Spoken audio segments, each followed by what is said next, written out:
Bonjour à tous, c'est Baltam pour vous présenter un cours d'enzymologie. Quand on regarde la première voie d'entrée de la chaîne respiratoire, on va avoir un complexe A, NADH UQ réductase. De façon extrêmement synthétique, il permet un transfert de 2 électrons de NADH à UQ. On a au départ de ubiquinone oxydé, ubiquinone en somme, et NADH+. À la fin, on aura l'ubiquinol de l'ubiquinone réduite en somme, avec NAD+. Les électrons passeront toujours du potentiel le plus faible vers les plus élevés. On aura donc sur le passage un complexe flavine, un complexe fer-soufre, etc. jusqu'à la fin de la réaction. La variation de potentiel est considérable. Le potentiel redox est de 0,42 volts.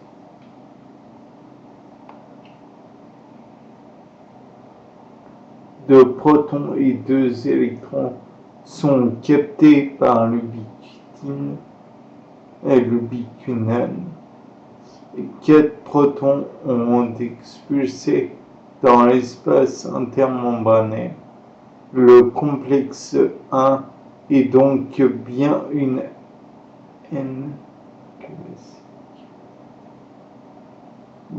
chaîne classique d'oxydoréduction, mais il a aussi une fonction de pompe à protons. Ainsi, il participera à la synthèse d'ATP quand les protons vont rejoindre la matrice en fin de processus. D'une part, on a des protons cotransportés avec des électrons et captés par l'ubiquinone, et de protons qui sortent dans l'espace intermembranaire dû au potentiel redox. Complexe de succinate ubiquinone réductase, UQ réductase. Ici, c'est un complexe flavine. Donc, au lieu du NADH, on aura du FAD. On aura ici un transfert de 2 électrons associé au transfert de 2 protons qui sont captés par l'ubiquinone. La variation du potentiel redox est de 0,113 volts. Quand on va rentrer dans le complexe 2, le potentiel redox sera beaucoup plus faible, ce qui ne va pas permettre l'expulsion de protons. Le complexe 3, ubiquinone cytochrome C réductase, c'est l'arrivée de 2 électrons via l'ubiquinone réduite venant du complexe 1 et 2. Le dernier accepteur des électrons sera donc le cytochrome C. Il y a une variation de potentiel positif suffisamment importante pour permettre l'expulsion de 4 protons dans l'espace intermembranaire mitochondrien. le cytochrome C va se déplacer au sein de la bicouche lipidique et arriver au complexe 4.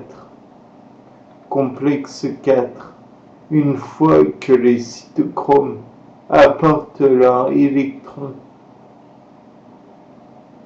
on a une série de passages par différents potentiels redox croissants, des protéines fertiles, etc.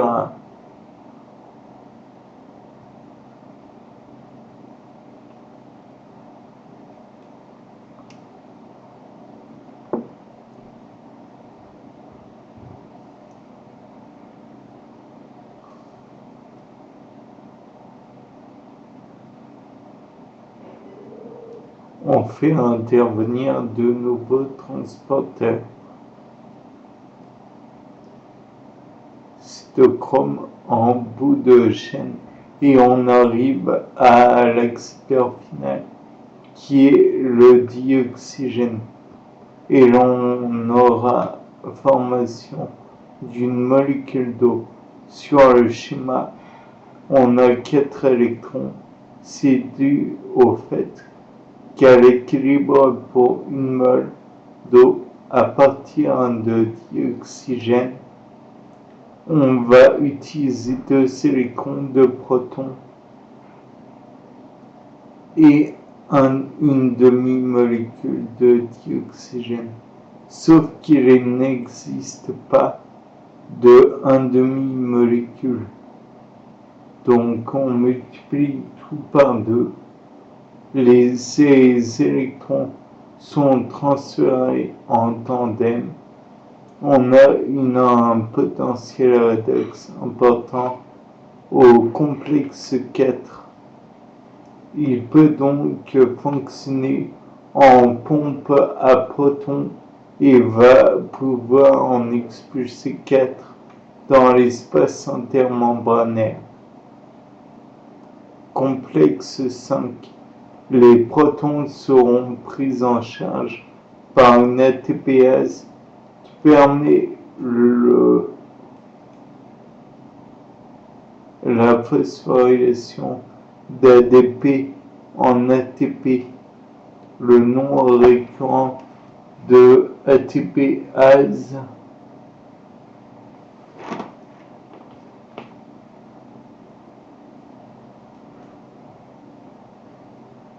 de cette ATPase et le F0F1 ATPase.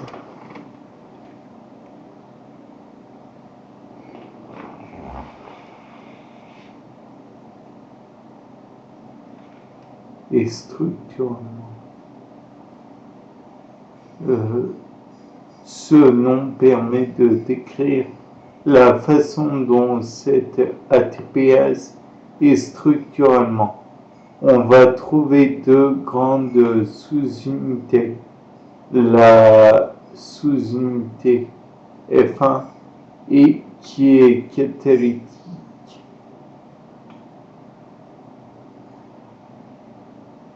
Et du côté de la matrice qui permettra de phosphoryler ADP en ATP, la F0 ressemble à un palais de hockey creux. Elle est totalement enchâssée dans la bicouche lipidique qui est entre l'espace intermembranaire et l'extérieur matriciel de la mitochondrie. Cette sous-unité sera donc un canal à protons. Les protons qui ont donc été expulsés dans l'espace intermembranaire, il faut qu'ils reviennent dans la matrice pour rééquilibrer le pH. Ce retour des protons sera totalement spontané dû au canal F0 qui rétablit l'équilibre. On va générer de l'énergie. La force protomotrice, cette force protomotrice va apporter l'énergie nécessaire pour phosphoryler l'ATP en ATP. Physiologiquement, les protons rentrent par F0, ce qui va générer de l'énergie. L'énergie est ensuite fournie à F1. L'enzyme accélère considérablement la déphosphorylation de l'ATP en ADP. Spontanément, si on prend la F1 ATPase dans des conditions in vitro, c'est une déphosphorylase.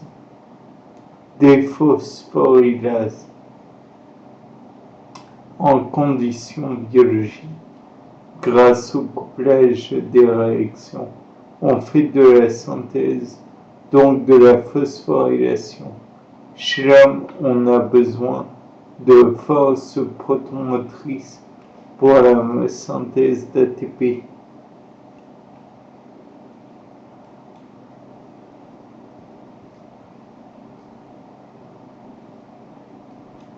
Comment va fonctionner le complexe F0-F1?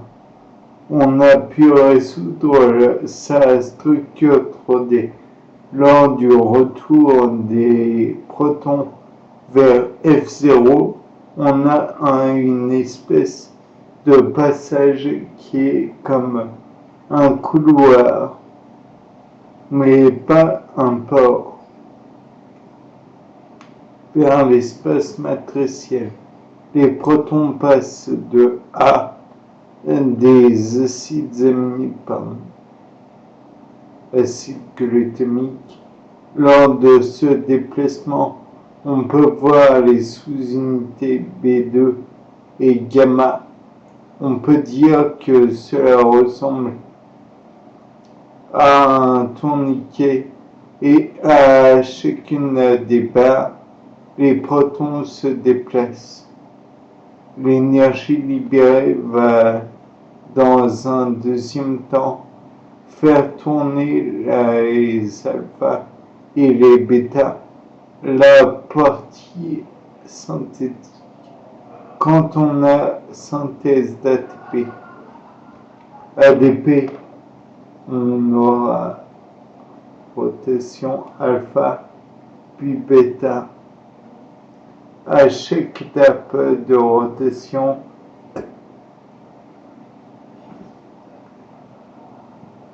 un proton est capté,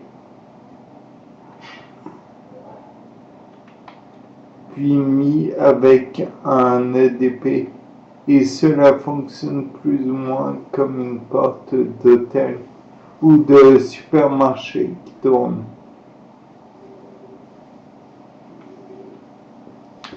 Dans le tiers d'unité F1, on a un système catalytique, soit une porte avec un système catalytique, et on ressort avec l'ATP.